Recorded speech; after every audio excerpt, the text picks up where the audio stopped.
main badminton kalian biasanya bagaimana? Pemanasan. Terus sama teman-teman kalian? Apa? Kesepakatan perjanjian. Iki mongko ya.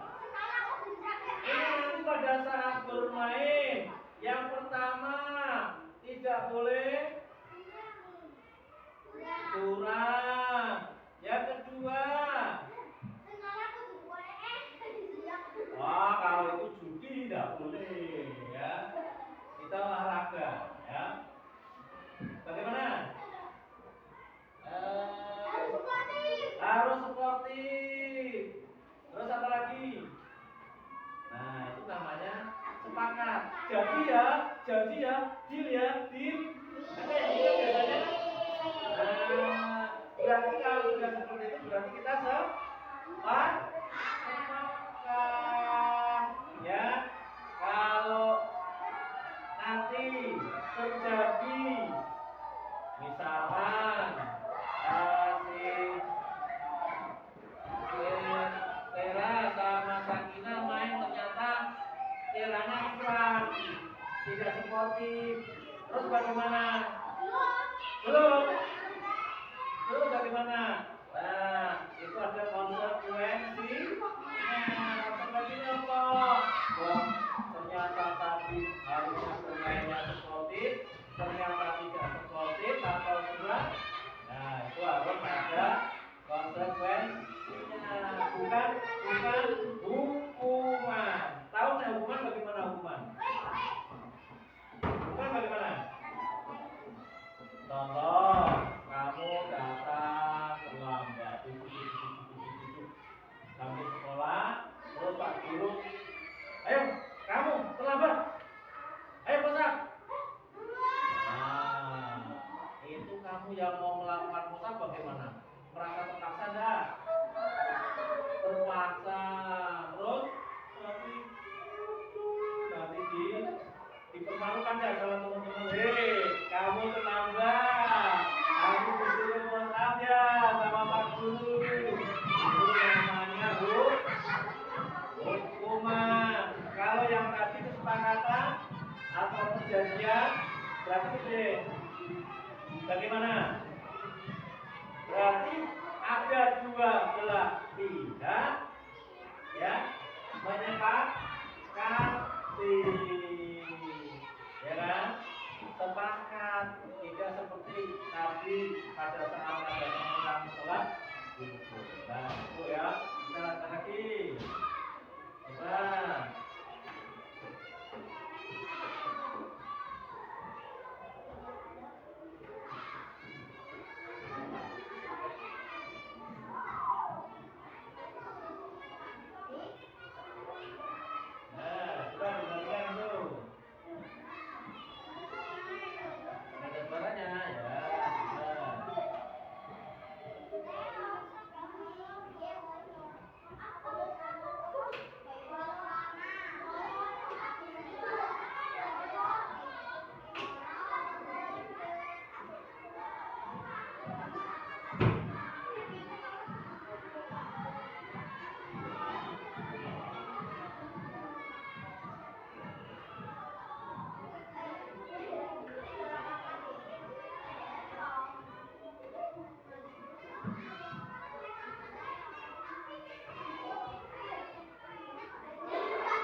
Nanti pada saat belajar, berarti kita bagaimana?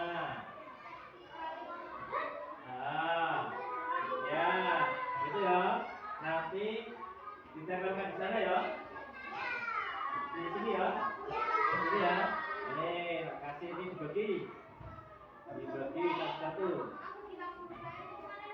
Sudah ada rebutan dibagi. Tangannya yang mana yang manis? Ya dibagi. Ini dibagi. Nah kalau belajar pengennya apa? Ya. Itu ya.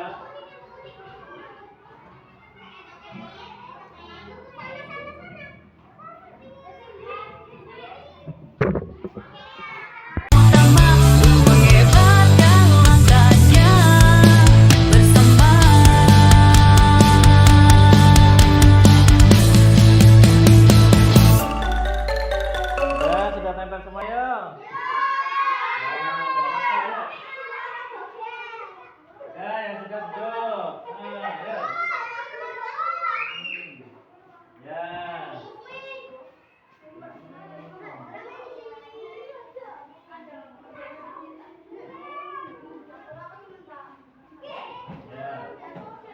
Ya, ditempel ya, kan? Ya, boleh. Ya, yang sudah duduk. Yang laki-laki sudah berarti duduk. Ya.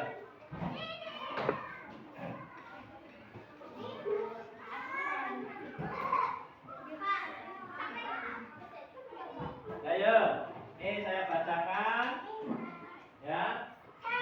Kesepakatan kelas yang kita buat. Berarti kalau kita membuat itu berarti bersama sama, tidak hanya Pak Guru yang menyusun ya, kita bareng-bareng. Setelah itu disepakati. Yang pertama, tidak boleh bermain saat guru mengajar. Oke apa ada ini? Yes. Yes. Tidak boleh mengobrol waktu pelajaran. Kira-kira kalau waktu belajar kita boleh ngobrol nggak? Kira-kira bagaimana ini? Pas apa enggak? Kalau dibuat kesepakatan di kelas kita? Pas. Ya. Terus menjaga kebersihan lingkungan sekolah. Ya. Kalau menjaga kebersihan lingkungan kelas, lingkungan sekolah bagaimana? Boleh? Boleh. Ya. Oke. Terus datang ke sekolah pagi atau siang? Pagi. Sebelum jam berapa? Sebelum jam 7. Berarti sebelum jam 7 kalian harus sudah datang di sekolah. Nah, ini dari beberapa kesepakatan yang kalian inginkan, ya, yang kalian inginkan nanti Pak Guru bisa mengambil kesimpulan. Yang pertama, pada saat pembelajaran, bagaimana tadi? Tidak boleh ngobrol.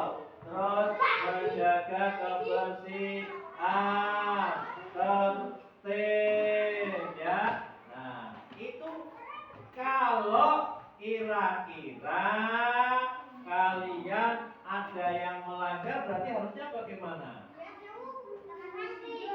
Sanksi. Berdasarkan apa? Berdasarkan keyakinan kita. Karena kita yakin ini dilaksanakan dengan baik, berarti kita tidak akan melanggar. Kalau kita langgar, nah berarti kalian menerima apa? Konsekuensi. konsekuensinya apa? Konsekuensinya kuwi. Nah, contoh pada saat kamu tidak belajar, ya, pada saat tidak belajar, konsekuensinya apa? Pada saat hasil nilai ulangan jelek, ya wis, kamu berarti itu karena kamu tidak belajar. Itu seperti itu, ya. Itu ya. Mungkin ada masukan lagi dari kalian? Ada enggak? Oke, tidak ada. Itu tadi untuk kesepakatan dan keyakinan kelas. Oke? Kalau tidak ada yang tanyakan, Pak Guru akhiri. Assalamualaikum warahmatullahi wabarakatuh. Ya, sudah. Setuju.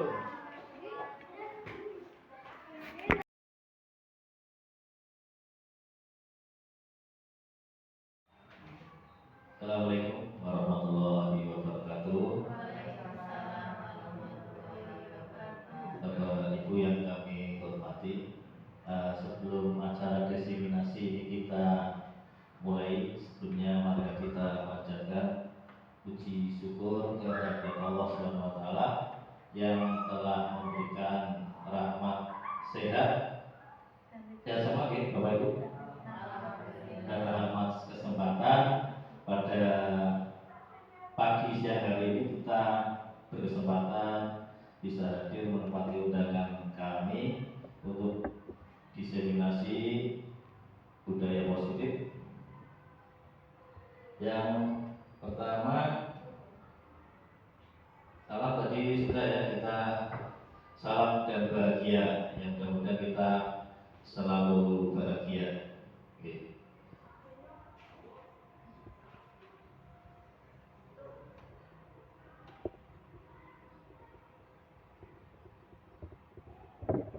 Selanjutnya sebelum kita mulai, ini ada beberapa pertanyaan pemantik kaitannya dengan hukuman. Jadi menurut Bapak Ibu, untuk hukuman apakah dapat mendisiplinkan anak? Kelihatan jelas apa? Tidak boleh. Kurang jelas. Ini Bon.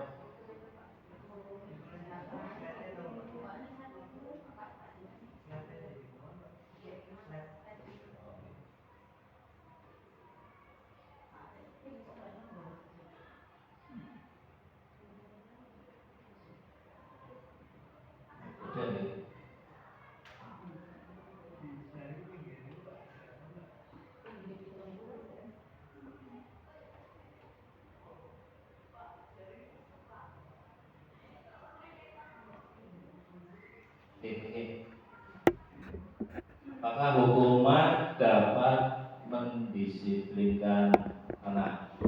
Itu yang pertama. Terus yang selanjutnya, pemberian hukuman dengan hal positif seperti membaca atau membersihkan halaman sekolah dapat meningkatkan disiplin anak. Yang selanjutnya, memberikan penghargaan dapat meningkatkan motivasi belajar anak. Yang pertama, kira-kira hukuman dapat mendisiplinkan anak belum? Zaman dulu dapat ya Pak Jadi. Kalau sekarang tidak. Kira-kira alasannya kenapa ya tidak itu? Jadi yang pertama, kalau anak dihukum di depan itu, anak akan menjadi minder, mentalnya langsung down. Itu yang pertama. Yang kedua, dikhawatirkan nanti anak akan balas dendam.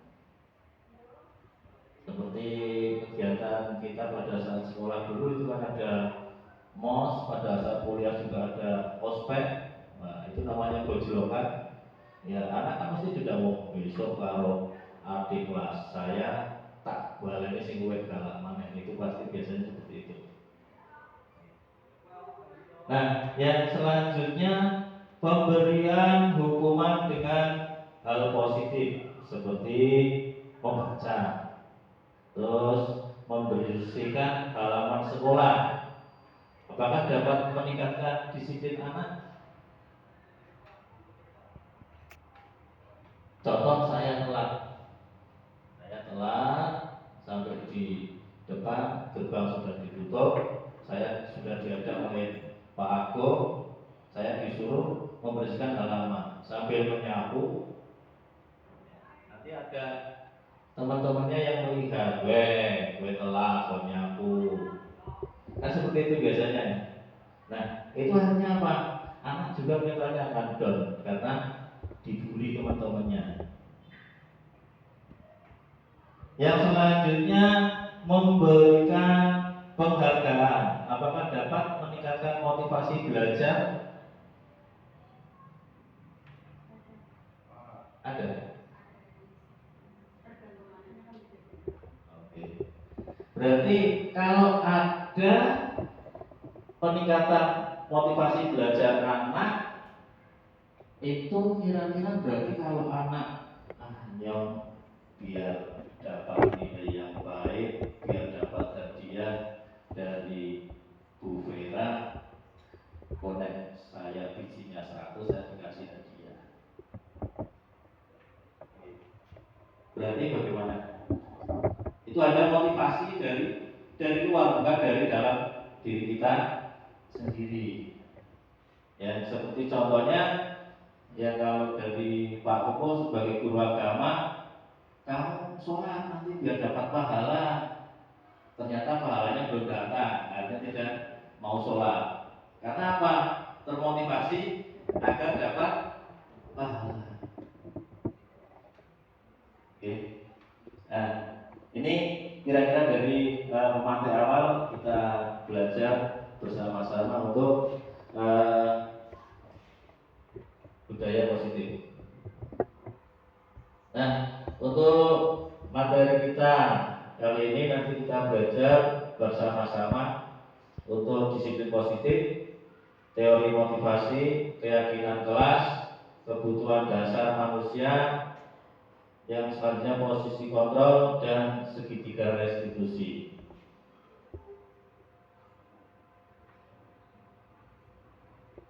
Yang pertama ini dari filosofi Ki Hajar Dewantara, bukan tabula rasa.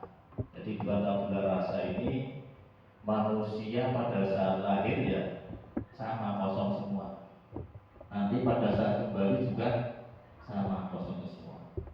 Nah, yang selanjutnya semua anak terlahir dengan bakatnya masing-masing.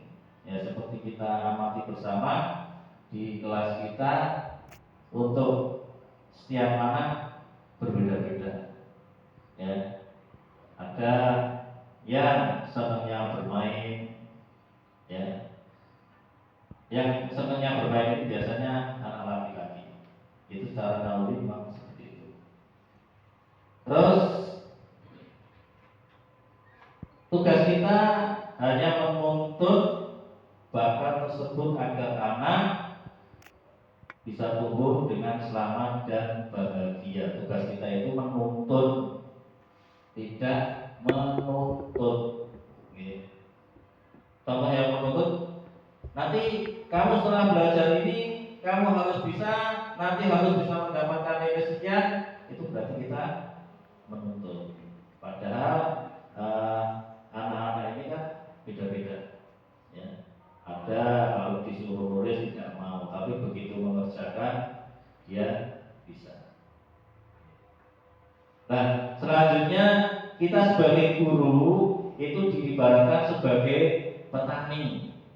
Anak-anak kita itu sebagai bibit jagung atau bibit tanaman yang lainnya. Nah, kita misal dalam satu halaman ini kita menanam jagung, ya kita akan bisa merawatnya dengan baik. Nanti tumbuh kembangnya jagung pun berbeda-beda. Ada yang besar tapi tidak memiliki ekonomis. Ada yang kecil tapi masuk berbeda-beda sesuai dengan bakat mereka. Yang selanjutnya adalah kodrat alam dan kodrat zaman. Di sini kodrat alam itu ya kodratnya anak-anak kita, murid-murid kita itu ya seperti itu. Lah untuk kodrat zamannya kita berarti mau memberikan anak sesuai dengan kondisi sekarang. Ya, contoh anak-anak sekarang tidak boleh main HP padahal zamannya HP. Ya, termasuk anak saya sendiri juga sama, zaman HP dilarang main HP tidak akan bisa. Ya.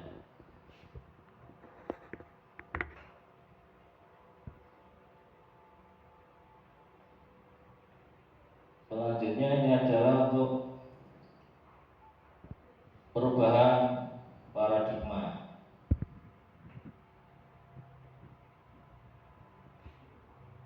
Untuk perubahan paradigma, saya minta tolong Pak Kaleri dan Pak Dika untuk mempraktekkan Pak Kaleri, Pak Dika.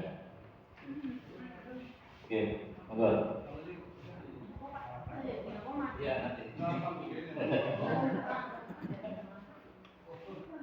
Jadi di sini ada Pak Kaleri dan Pak Dika. Ya, ini saya contohkan Pak Kaleri ini menggenggam duit emas apa ya Pak? Nah, di sini sangat berharga. Nah, terus Pak Dika ini berusaha biar genggaman Pak Kaleri ini bisa terbuka. Ya, dengan cara merayu, dengan cara memaksa. Kira-kira coba Pak Dika juga genggaman dari bisa tidak juga? Tidak bisa. Nah, kenapa tidak bisa Pak? Kira-kira? Karena bunganya sangat erat. Oh, karena bunganya sangat erat. Saya masih lemah. Kenapa? Yo, kalau Pak ini kenapa tidak mau buka? Ya, karena di dalamnya mungkin ada sesuatu yang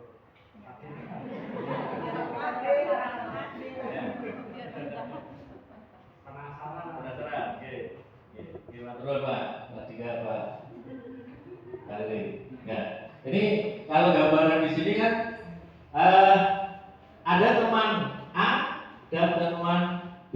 Tadi digambarkan ada suruh menyobek kertas, terus sesuatu yang sangat berharga ini digenggam oleh Pak Kaleri. Nah, Pak Dika ini kepingin loh sih, apa sih di dalam genggaman Pak Kaleri itu? Nah, Pak Dika mencoba dipaksa tidak mau, terus di tetap tidak mau membuka, ya. Terus dirayu juga enggak, dirayu juga sama tidak mau membuka. Nah, di sini ada paradigma perubahannya. Yang pertama sudah merayu, sudah apa tidak bisa membuka. Nah, di sini untuk perubahan paradigmanya kita tadi Pak Kaleri itu tidak mau membuka, kenapa? Karena yang mengatur, yang menentukan membuka genggaman saya ini ya saya sendiri, bukanlah orang. Tuh, gambarannya seperti itu. Ya.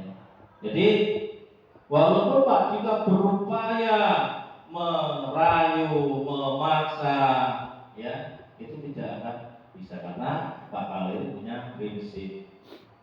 Ya, ini punya saya, yang membuka ya saya. Berarti yang mengontrol untuk membuka Pak Kaleri sendiri, tidak mungkin orang lain. Nah, di sini untuk paradigmanya sebagai belajar, ya, di sini merupakan konsep mendasar dalam menciptakan budaya positif.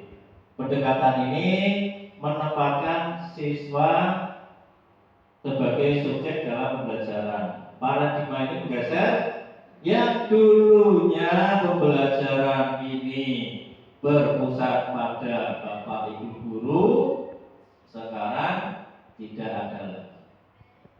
Ya.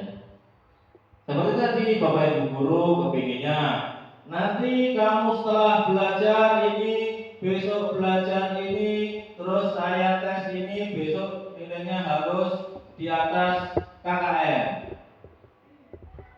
Padahal anak-anak tadi kan unik, berbeda-beda. Ada yang mau menulis, ada yang tidak mau menulis tapi disuruh mengerjakan malah benar semua. Terus ada yang bisa di musik, ada yang hanya bisa menulis, gitu. Ya, jadi di sini sekarang untuk paradigma ini bergeser, pembelajaran yang awalnya berpusat pada guru sekarang berpusat pada murid. Yang selanjutnya, nah ini ada perubahan teori kontrol. Ini di sini ada ilusi. Yang pertama, guru mengontrol murid. Yang selanjutnya, bahwa kritik akan membuat orang merasa bersalah, dapat menguatkan karakter. Yang selanjutnya, untuk penguatan positif akan efektif dan bermanfaat. Yang ilusi terakhir, bahwa orang dewasa memiliki hak untuk memaksa. Padahal kalau kita sendiri dipaksa tidak mau. Mungkin sebelum dilanjutkan, mungkin ada yang ingin ditanyakan atau disampaikan untuk kritik pada saya. Belum ada, nanti berlanjut ya.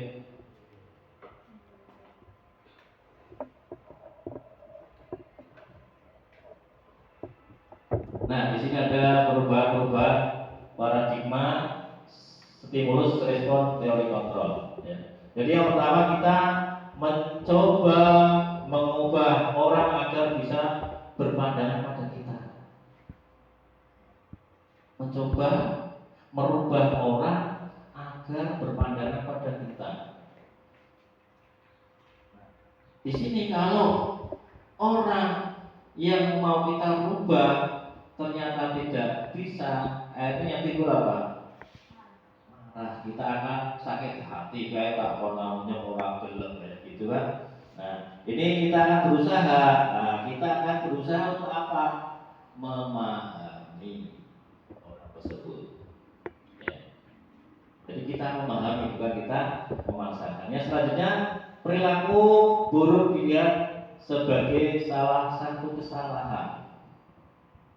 Perilaku buruk dilihat sebagai salah satu kesalahan. Ibaratnya kalau ada orang membuat batu bata, wes di pirang-pirang tahun, ya, berapa bulan, begitu mau dibakar ternyata hujan. Gara-gara hujan paling sehari, wes. Nah, itu. Ya ibaratnya seperti itu. Berarti kita jangan sampai pada mulut kita hanya satu kesalahan saja. Wah, kayak orang bakal lulus, orang bakal munggah itu. Karena apa? Karena kita merasa marah sama anak itu. Padahal sesuai dengan puisi yang kemarin Insinyur Soekarno itu, yang semua Indonesia, ya ibaratnya satu anak ini ya kita merawat satu kelas. Oke. Selanjutnya untuk disiplin positif dan nilai-nilai kebajikan universal.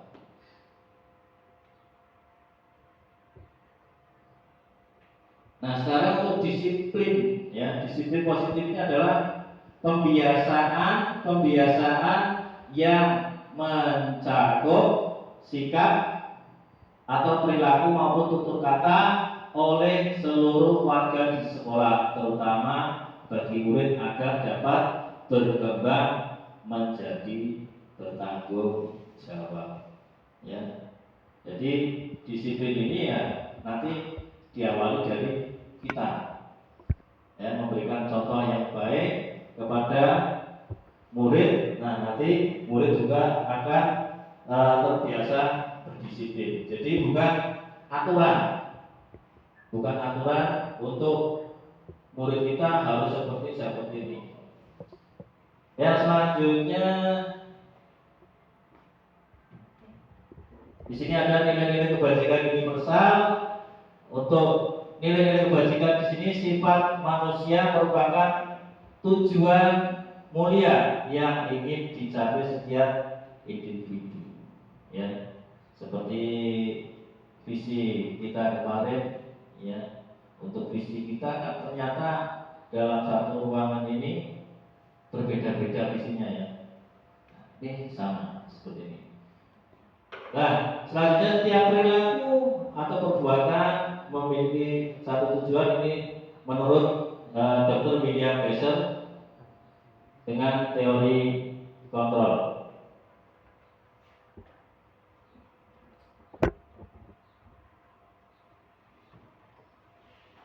Kelihatan nggih, Pak? Kurang jelas.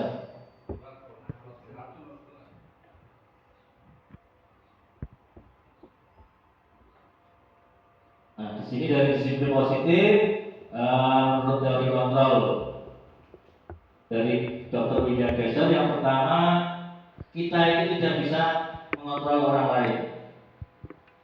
Ya, contohnya di sini belajar mengontrol diri sendiri, mengenali potensi kita agar bisa tercapai. Yang selanjutnya, semua perilaku memiliki tujuan. Terus untuk model berpikir menang, bukan menang kalah. Nah, untuk teori motivasi di sini tadi untuk menghindari hukuman, ya, karena seperti yang kita bahas tadi, untuk hukuman ini akan membuat anak mentalnya menjadi down. Nah, untuk menghargai diri sendiri, nah di sini saya mencontohkan untuk praktek saya. Ini ada untuk keyakinan kelas.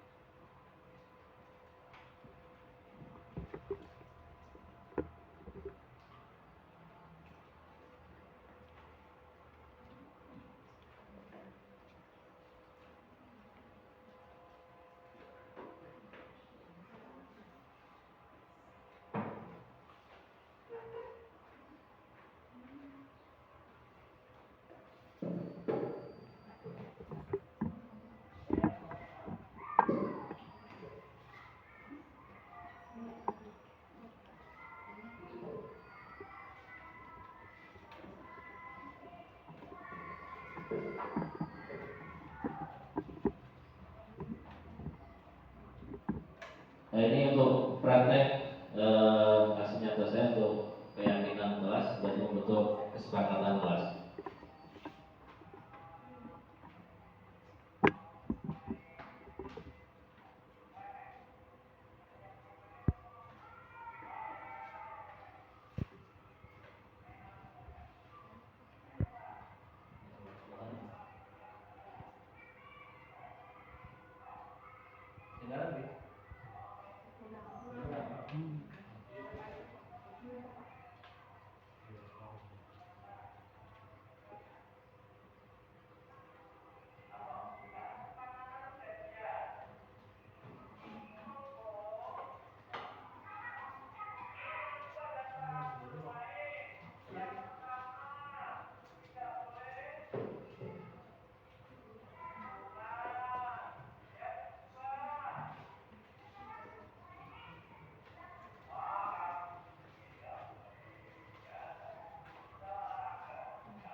Ini untuk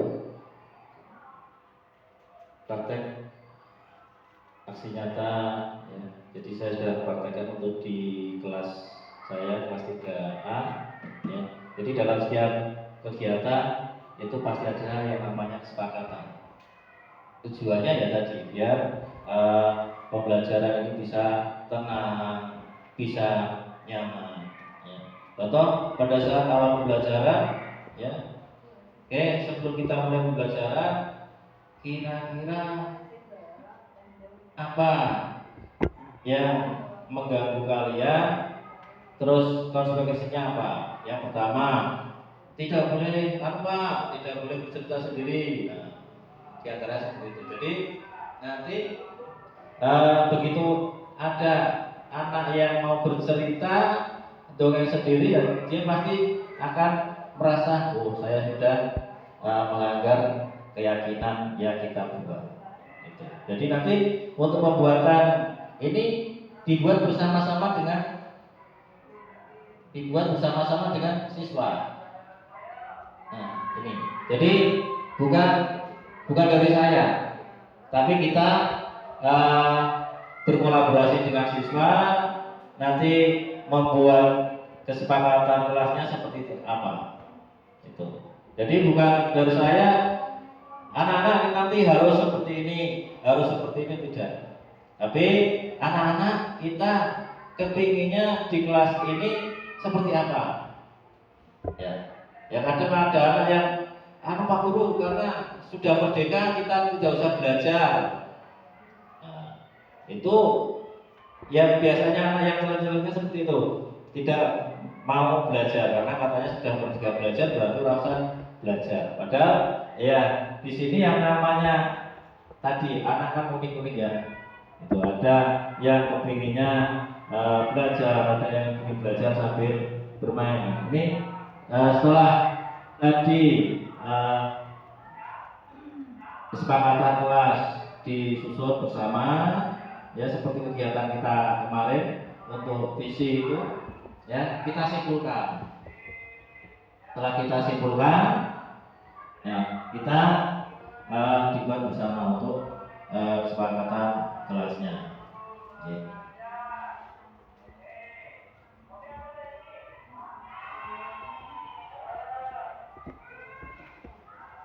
Oke, kita lanjut lagi ya.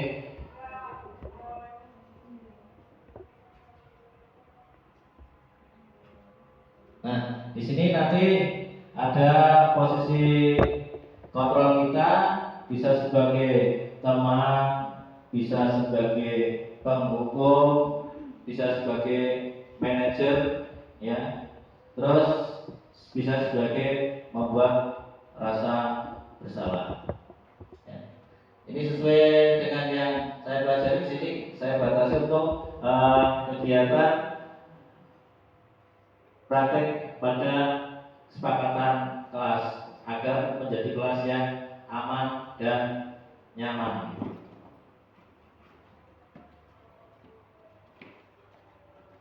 Nah, ini yang tadi, apakah makna disiplin? Ya, disiplin itu berasal dari bahasa Latin yang bermakna disiplin dari murid-murid ya, dari Sokrates.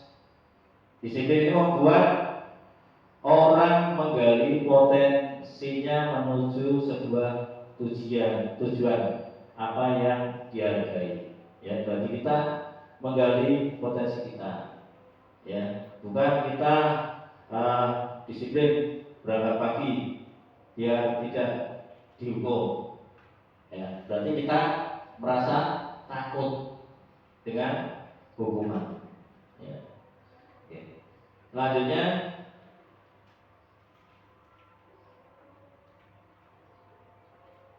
di sini ada nilai-nilai kebajikan universal yang utamanya adalah nilai kebajikan yang kita capai setiap anak Indonesia. Kita kenal dengan profil pelajar Pancasila. Ya. Ini ada beriman bertakwa pada Tuhan Yang Maha Esa dan berakhlak mulia, mandiri, bertaraf kritis, berkebinekaan global, bergotong royong dan kreatif. Jadi semua murid kita ya diharapkan sesuai dengan profil belajar Pancasila. Ini ada eksplorasi dari konsep pembelajaran yang teori motivasi, hukuman dan penghargaan serta restitusi. Nah, ini yang tadi sama Bu Vera itu untuk motivasi belajar. Di sini tadi kan ada motivasi belajar dikasih hadiah. Oke. Nah, di sini ada motivasi eksternal dan motivasi internal atau intrinsik. Jadi contohnya tadi pada saat kita belajar dengan siswa agar anak-anak ini termotivasi bisa belajar dengan baik, nanti nilainya baik saya kasih hadiah. Nanti kalau yang maunya bersih saya kasih hadiah. Nah, ini karena termotivasi dari eksternal, bukan dari diri kita sendiri. Nah, nanti lemparnya ini bersih, nanti akan dikasih hadiah sama Bu Vera. Berarti harapannya apa? Harapannya biar bisa mendapat hadiah. Ya. Nah, di sini teori motivasi perilaku yang pertama untuk menghindari ketidaknyamanan hukuman, ya, apa yang terjadi apabila tidak melakukannya. Contoh pada saat kita belajar ternyata anak ini tidak nulis, ya, nanti anak dihukum, akhirnya anak takut. Nah, ini untuk menghindari itu. Ya, selanjutnya untuk mendapatkan imbalan dari orang lain atau institusi. Nah, ini tadi yang disebut dengan motivasi eksternal karena berharap dari luar. Ya, selanjutnya ini motivasi internal untuk menghargai diri kita sendiri. Contoh kita berangkat pagi, ya kita menghargai diri kita sendiri agar apa? Agar bisa mencontohkan murid-murid kita. Ya, Bapak Ibu gurunya bisa berangkat pagi.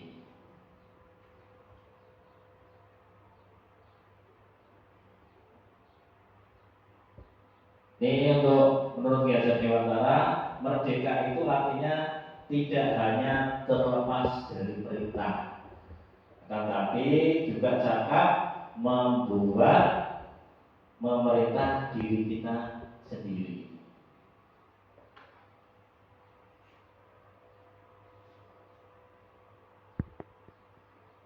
Nanti kita akan melakukan restitusi. Yang pertama, restitusi ini bukan untuk menebus kesalahan, namun untuk belajar dari kesalahan. Ya. Jadi contoh anak sering mengganggu teman-temannya pada saat pembelajaran, langsung dihukum, nanti pasti anaknya akan mentalnya drop, besoknya lagi tidak mau berangkat. Nah, di sini anak nanti kita bisa proses kontrol sebagai teman. Nanti anak ini dipanggil sendiri, diberi pengertian kemarin keyakinan kelasnya bagaimana. Pak, pada saat pembelajaran tidak boleh ngobrol sendiri. Nah, itu kamu sudah tahu keyakinan kelasnya. Ternyata kamu masih ribut, masih mengganggu lah. Ini nanti agar anak bisa menggali dari dirinya sendiri. Jadi tidak ada unsur paksaan dari kita sebagai guru. Ya, ini tidak ada paksaan terus menuntut anak kembali dalam dirinya sendiri. Ya.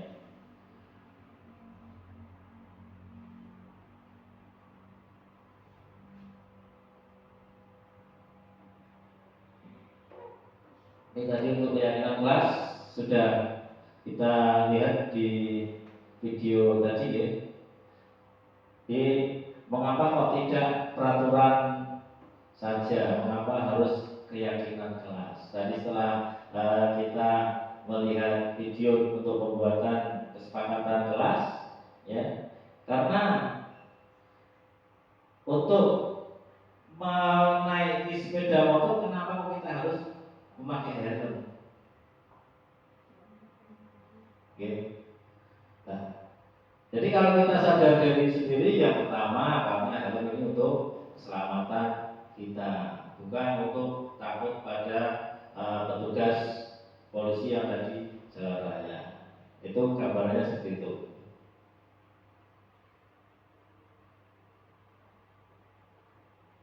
Nah, ini untuk budaya positif yang pertama dari peraturan kelas, terus membentuk keyakinan kelas, terus lingkungan yang positif. Nanti budaya positifnya ini akan mencakup lingkungan di sekolah kita. Harapannya nanti seperti itu. Oke. Jadi kita di sekolah ini nyaman, tidak ada anak yang bully membuli, tidak ada anak yang berkelahi. Ya, karena anak sudah paham dengan karakter diri sendiri dan juga paham dengan karakter teman-temannya.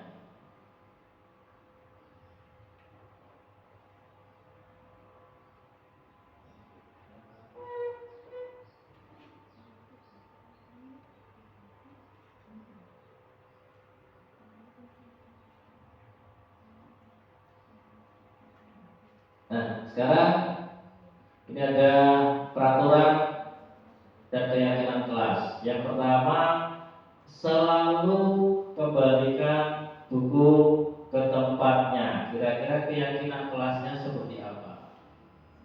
Ya. Terus dilarang mengganggu orang lain. Itu kan kalau peraturan kan seperti itu. Dengan kata jangan, dilarang, ya, tidak boleh. Nah, ini nanti dengan keyakinan kelas bahasanya akan lebih halus. Nah, ini di sini tanggung jawab kita untuk mengembalikan buku. Terus tidak boleh mengganggu, berarti kita menghormati orang lain. Untuk menggunakan masker berarti kita untuk menjaga keselamatan dan kesehatan kita sendiri. Oke.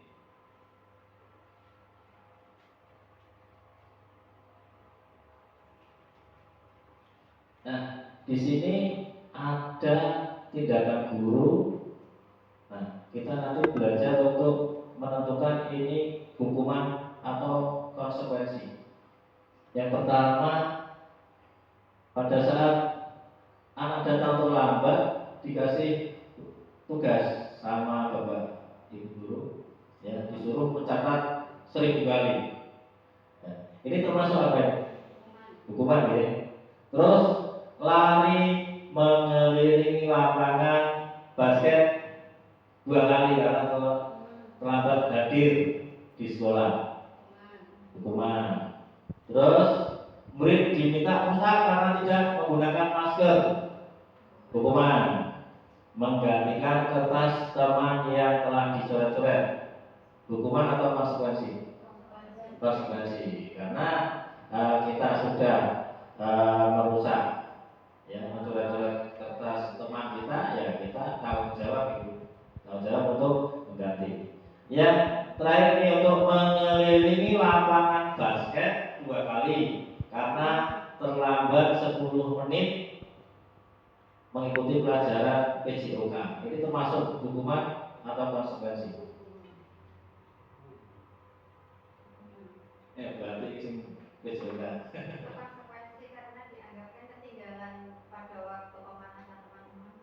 Oke, ya, ini termasuk konsekuensi karena masih dalam pembelajaran. Ya. Nah, ini ada jawabannya sebetulnya. Di situ, ya, ini ada konsekuensi dan hukuman. Bukan tes, kita belajar.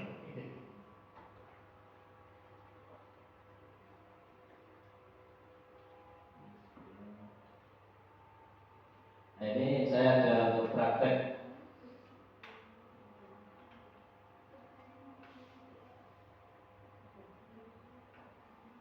Ini dengan merestitusi anak.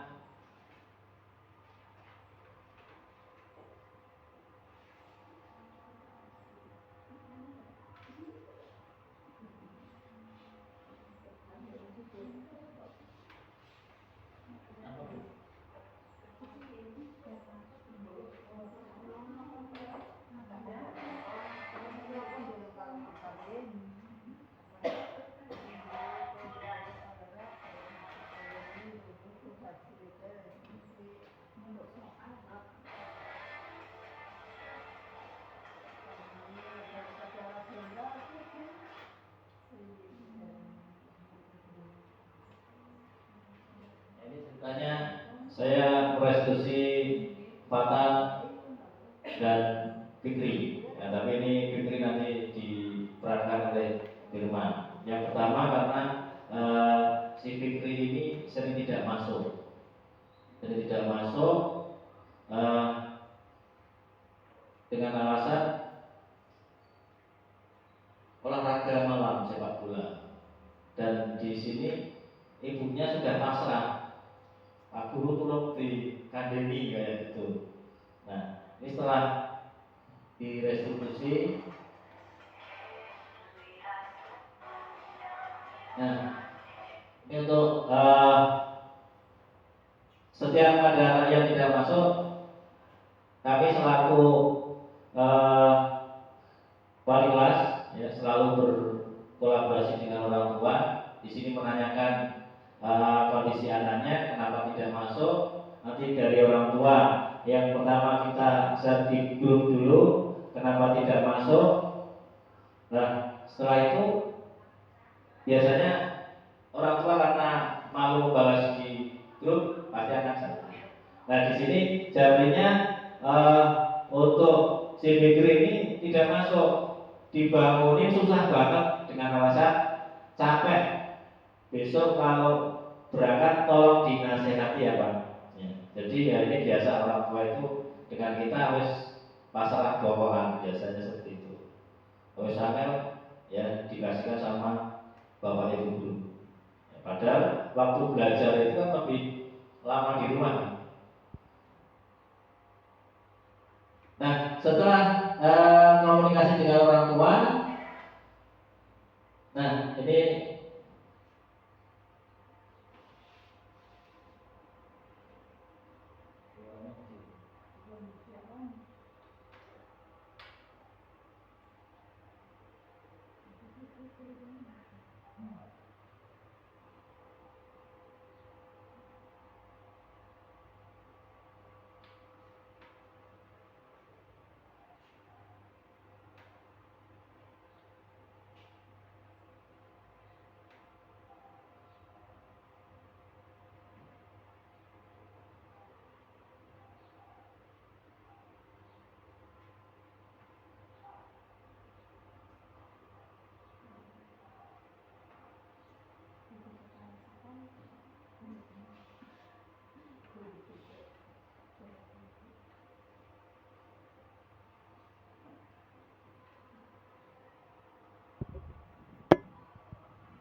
di sini kita pada saat menyelesaikan permasalahan dengan anak, ya ini kita sebagai kontrol teman dan sebagai kontrol manager. Di sini anak ini akan mengungkapkan semuanya, permasalahannya apa sampai tidak masuk.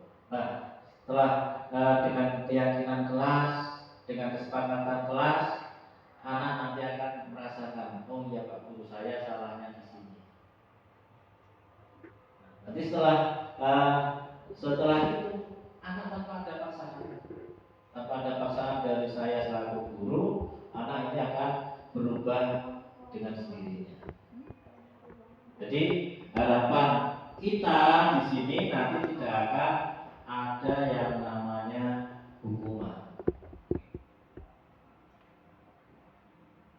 Nah, nanti setelah kita restitusi, ya kita membuat dokumen berupa tanda tangan nanti sebagai bukti kita penanganan kepada ya mungkin mohon maaf untuk di sekolah kita kan untuk penanganan seperti itu belum terdokumen ya Pak. Ya nanti mudah-mudahan ke depan kita bisa mendokumentasi kegiatan untuk restitusi anak. Nah ini selanjutnya untuk Pak An ini selalu jahil dengan anak-anak yang perempuan. Ini sejak kelas 2 gitu, seperti itu gitu. Nah, ya dia selalu jahilnya dengan anak-anak yang cewek.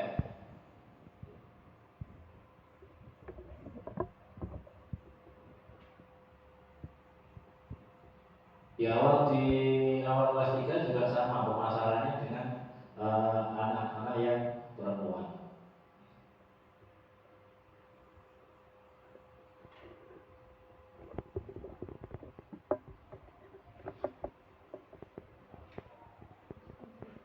Nah di sini pada saat restitusi kita menggambarkan seandainya si Patan ini menjadi anak wanitanya, seandainya diganti bagaimana perasaannya. Terus nanti perubahannya bagaimana?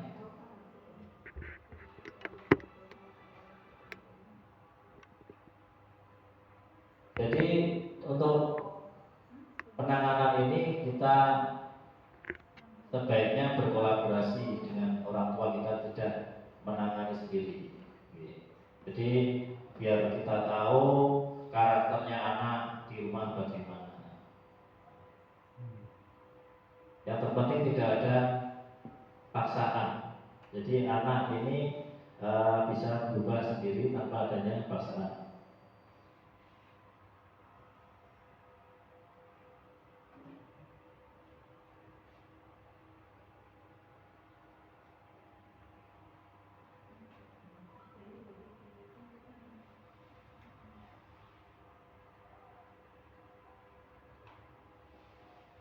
Jadi sudah ada untuk keyakinan kelasnya bagaimana, Pak sudah mengetahui, terus kira-kira mau berubah tidak, terus mau berubahnya sampai kapan, ini sudah diarahkan semua.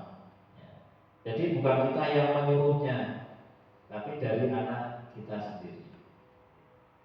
Ini kita lanjut lagi biar lebih cepat.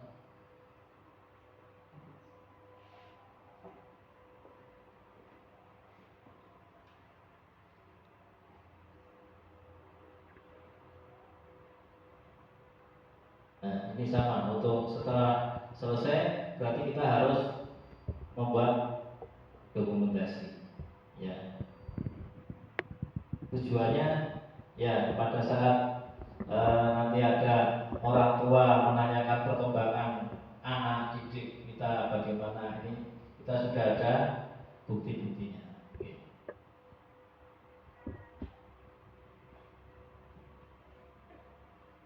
Ini perasaan si Fikri setelah kita ajak ngobrol bersama, restitusi kesalahan, ini dia tidak marah, tapi dia akan terbuka untuk memperbaiki kesalahannya.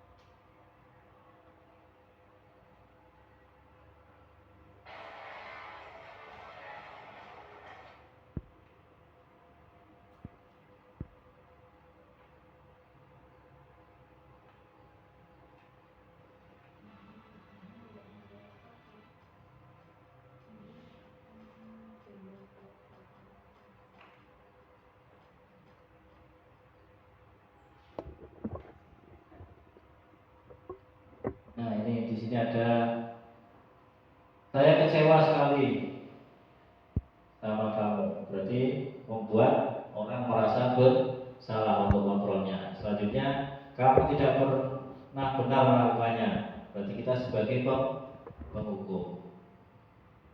Nah, untuk yang selanjutnya, apakah kamu mau mendapatkan stiker bintang hari ini? Nah, di sini kita sebagai pemantau. Ya, selanjutnya untuk bagaimana kamu bisa menyelesaikan masalah ini? Berarti kita sebagai manajer. Yang terakhir, kamu selalu yang paling terakhir. Biasanya anak yang masuk selalu paling terakhir. Nah, itu berarti kita sebagai penghukum. Mungkin dari penyampaian saya ini ada yang mau ditanyakan oleh Bapak Ibu? Untuk sebagai penghukum yang slide sebelumnya. Penghukum Itu kan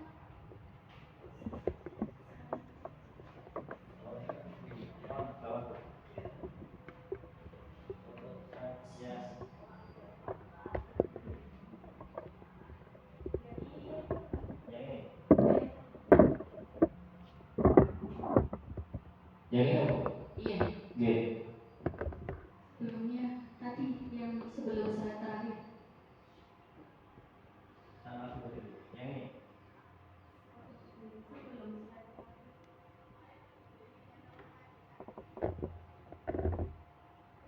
Yang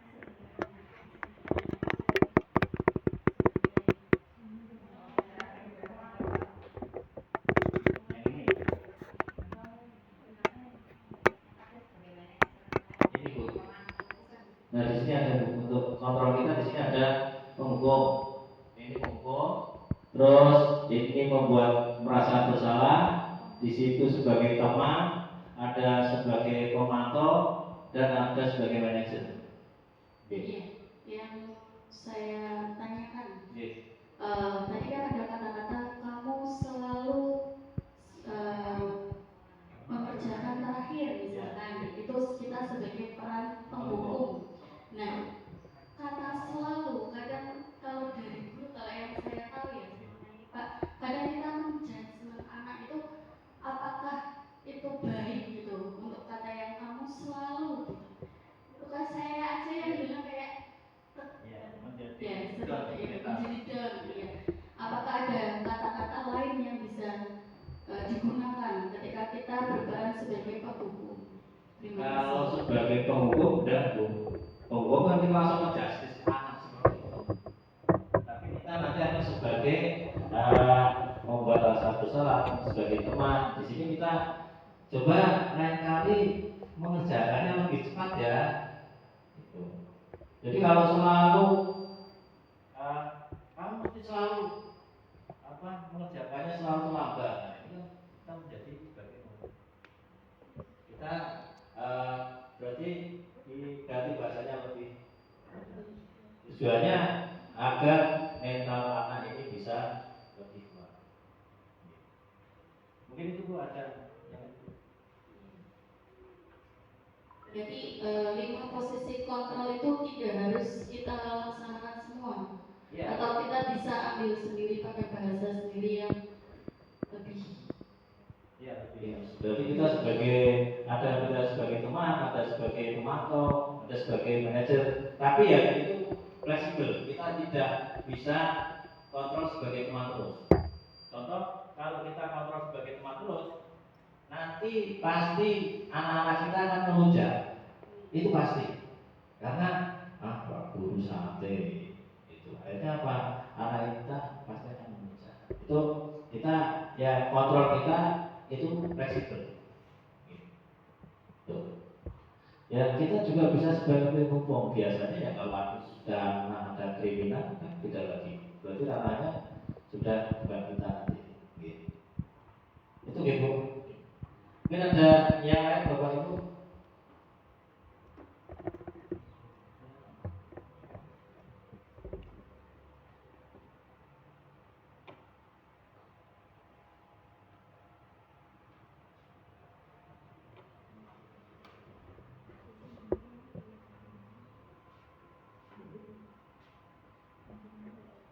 Nah, sekarang kita untuk merefleksikan diri kita sendiri, ya.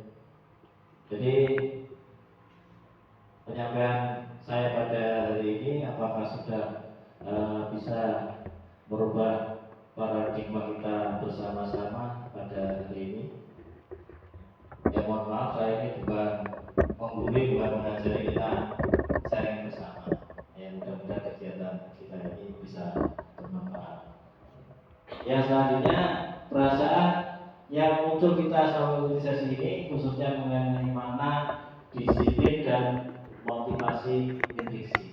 Ya karena biasanya kita lakukan adalah dengan motivasi eksternal, ya. Eksternalnya, contoh tadi kita memberikan hadiah kepada anak agar anak ini bisa termotivasi dalam belajar.